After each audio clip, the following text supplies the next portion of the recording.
Sim, meus amigos e amigas, sejam bem-vindos para mais uma super análise da Loteca aqui no Palpite Certeiro da Loteca TV. Hoje temos em pauta o concurso 1254. Será o último antes dos concursos especiais da Copa do Mundo. Para este concurso, o período de apostas será entre o dia 27 de maio e o dia 30, pelas 15 horas. Os jogos acontecerão entre os dias 30 e 31 de maio, no sábado e no domingo.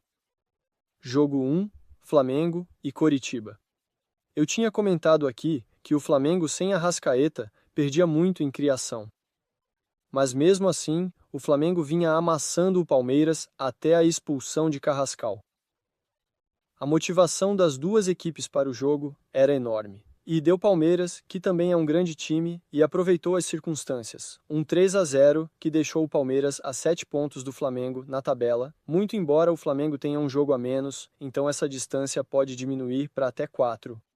Aqui o Flamengo não pode pensar em outro resultado que não seja vitória. É mais time, e precisa do resultado. O Flamengo tem jogo em casa contra o Cusco, na terça-feira, pela Libertadores, e este jogo é sábado.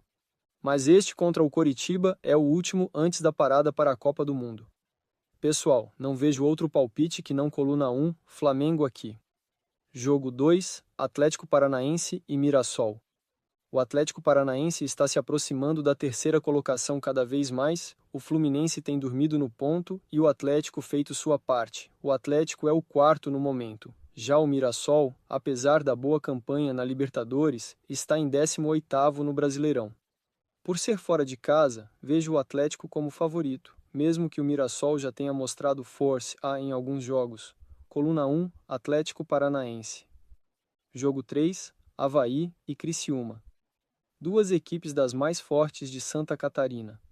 Existe uma rivalidade grande entre estes dois times. O Avaí tido como o time da capital do estado e o Criciúma como um dos fortes do interior do estado. E o momento do Avaí financeiro é bem ruim. A equipe veio com um investimento baixo, bem diferente do que estava acostumada. E mesmo assim surpreender com um bom início de Série B. Olha, falando desse jogo em si, o Avaí precisa da vitória, o Criciúma também porque vem de 3 empates. Deve ser um jogo com poucos gols e muito brigado. Mas não acredito no empate aqui apesar do equilíbrio. Vou de Avaí, mas um duplo aberto é bem-vindo. Eu acho que o Criciúma é bem capaz de vencer, mas como o Criciúma é daqueles famosos times levanta defunto e a fase do Avaí é ruim, nós vamos de coluna 1 mesmo. Jogo 4, Bahia e Botafogo. O Bahia vem decadente, o Botafogo apesar de muita turbulência, extra-campo, inclusive perdendo jogadores importantes, ainda está conseguindo ser competitivo. É um confronto direto, o Bahia 9º colocado e o Fogão 10º. O equilíbrio em números das equipes existe hoje, mas o Bahia joga em casa. Vamos confiar no fator casa. Vamos de coluna 1, apesar de que qualquer resultado aqui, dadas as circunstâncias, seria normal. Jogo 5, Grêmio e Corinthians. O Corinthians tem jogo no meio de semana pela Libertadores contra o Platense, em casa. São dois times que tomam poucos gols e marcam poucos também. Estou bem tentado a colocar coluna do meio aqui. Mas como o Corinthians tem jogo pela Libertadores, um duplo no mandante pode ser prudente. Este jogo é bem verdade, é mais um que caberia um triplo. Mas vamos trabalhar sempre com probabilidades, o que é mais possível de acontecer. E pelo baixo aproveitamento dos ataques e da necessidade dos times de pontuar, briga direta pelo Z4. Vamos de coluna do meio sim, empate. Jogo 6, Sport e Náutico. Clássico pernambucano, as duas equipes muito bem na Série B. Vejo o Náutico encaixadinho, o Sport é mais time. Jogo complicado, até porque é clássico. Mas o jogo é na Ilha do Retiro. Vamos de coluna 1 aqui, Sport. Jogo 7, Santos e Vitória. Jogo importantíssimo para ambos, mas o Santos não pode cogitar outro resultado que não seja vitória. O time vai ter que suar sangue aqui. São adversários diretos na luta contra o rebaixamento, e o Santos é o primeiro dentro desta zona. Vamos de coluna 1, acreditando que o Santos irá com tudo para esse jogo, aliado ao fator casa. Jogo 8, Bragantino e Internacional. O Bragantino vem se mostrando mais time que o Inter neste Brasileirão. Tanto o Inter quanto o Grêmio são dois gigantes que não empolgam há bastante tempo. Em termos de números de gols pró e contra, não temos muita diferença. São 22 gols pró do Bragantino e 20 do Inter. E gols contra são 18 do Bragantino e 19 do Inter.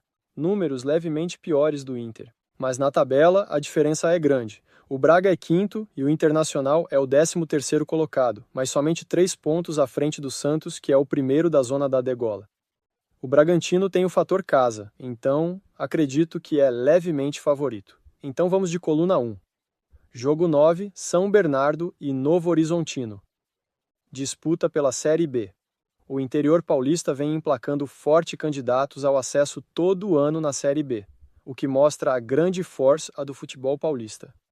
Esse ano o São Bernardo, vindo da Série C, se mostrou bem competitivo. É o líder. Já o Novo Horizontino continua competitivo, mas mais distante na tabela, em 7º lugar.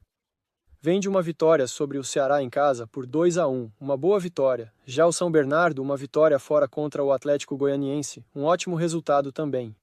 Olha, jogo bem difícil, para triplo mesmo, mas vamos lá. Tendo que escolher um seco, vamos de empate aqui. Vejo bastante equilíbrio, apesar da distância na tabela. E isso aqui é Série B. Não tem nenhum time que sobre muito sobre os outros. Jogo 10, Palmeiras e Chapecoense. Todo mundo que joga contra a Chapecoense é favorito nesta competição. Até que não seja, certo? Mas aqui é o Palmeiras. Qualidade de elenco muito grande. Salvo uma grande zebra, mesmo que o Palmeiras tenha jogo pela Libertadores no meio de semana em casa contra o Júnior Barranquilla, vamos de coluna 1 mesmo.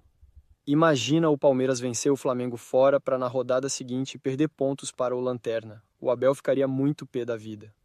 Coluna 1, Palmeiras. Jogo 11, Vasco e Atlético Mineiro. O Vasco vem muito mal e sofrendo muitos gols nas últimas partidas. Já o Galo, mais ou menos, vem de empate fora de casa contra o São Paulo, 1-1. Assim, o Vasco vai ter que estancar a sangria. Tomou 3 do Bragantino em casa e já vinha de uma goleada sofrida fora para o Internacional por 4-1. Necessidade extrema de mostrar alguma coisa. Mas mesmo assim, o Atlético Mineiro não pode pensar em derrota. Então vamos de coluna do meio, muita luta de ambos os lados, empate. Jogo 12. Atlético Goianiense e Goiás. Nenhum dos dois vem bem na competição. O Goiás é levemente melhor, mas aqui é um clássico. O Goianiense não ganha do Goiás em casa desde 2023. Foram 2 vitórias do Goiás e 2 empates desde lá. Vamos de Goiás aqui. Coluna 2. Jogo 13, Cruzeiro e Fluminense. É um jogo complicado. O Fluminense não vem jogando bem, apesar de ser terceiro colocado. Já o Cruzeiro até vem se recuperando e abriu 5 pontos do Z4. Está em 8º e já mira o grupo de cima da tabela. Podemos dizer que é confronto direto por briga na Libertadores do ano que vem neste momento. Vamos pelo momento e pelo fator casa na Raposa. Coluna 1. Muito embora, se o Fluminense voltar a jogar bem, pode até mesmo vencer este jogo. Jogo 14, Remo e São Paulo. O São Paulo é o 7º colocado, faz um campeonato regular, não chega a ser bom nem ruim. Já o Remo segue na luta para sair da zona de rebaixamento. Mas é difícil, o time é hoje o penúltimo colocado. E é uma equipe muito vazada, dificilmente fica sem tomar gols. Vejo o São Paulo favorito, mesmo com o fator casa do Mangueirão. Mas esse detalhe do jogo no Pará pode fazer a diferenciar, porque o São Paulo não está com essa bola toda. Pensando bem, vamos de empate, coluna do meio. E estes foram os 14 jogos do último concurso antes da loteca especial de Copa do Mundo, que será demais. Vejo vocês lá, para a gente se divertir junto nesta jornada com as melhores seleções do planeta. Por isso, já se inscreve no canal e deixa like, por favor. Até lá!